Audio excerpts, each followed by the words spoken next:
Corona کی وجہ سے ہونے والے لاک ڈاؤن کے پیش نظر مختلف ممالک میں پھنسے طلبہ، عمر رسیدہ وزٹرز اور معذور افراد کو پاکستان بھجوایا جا رہا ہے۔ گزشتہ روز حکومت اور پاکستان ہائی کمیشن کی کاوشوں سے لندن سے اسلام آباد کے لیے تقریباً 250 سے زائد مسافر پر مشتمل فلائٹ PK-786 پہنچی تھی۔ تفصیلات دیکھیے وسیم قاسمی کی رپورٹ میں۔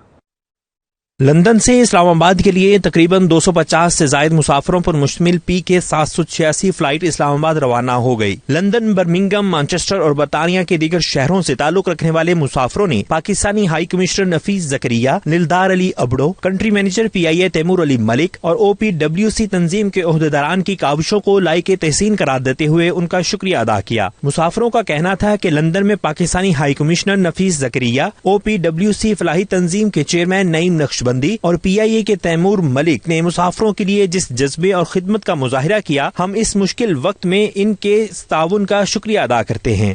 بڑی تھا پرابلم سی UK اور نفیس زکریہ اور نعیم عباسی نے بہت ہیلپ کی UK میں، ان کا بہت بہت شکریہ۔ We salute Pakistan High Consulate, Pakistan High Commission, PIA for respecting, appreciating and doing so much for us. We will forever, for our lifetime, for the rest of our lives, will be very thankful and grateful to you. High Commissioner Nafees Zakaria Sahib and Nildaar Ali Abdo Sahib. We thank PIA, we thank Pakistan High Consulate, Pakistan Zindہ باد۔ انہوں نے مزید کہا کہ corona virus کی وجہ سے lock down میں پھنسے پاکستانیوں کے لیے وطن واپسی کو ممکن بنانے پر حکومت پاکستان اور لندن ہائی کمیشن کے اس تعاون کو یاد رکھیں گے۔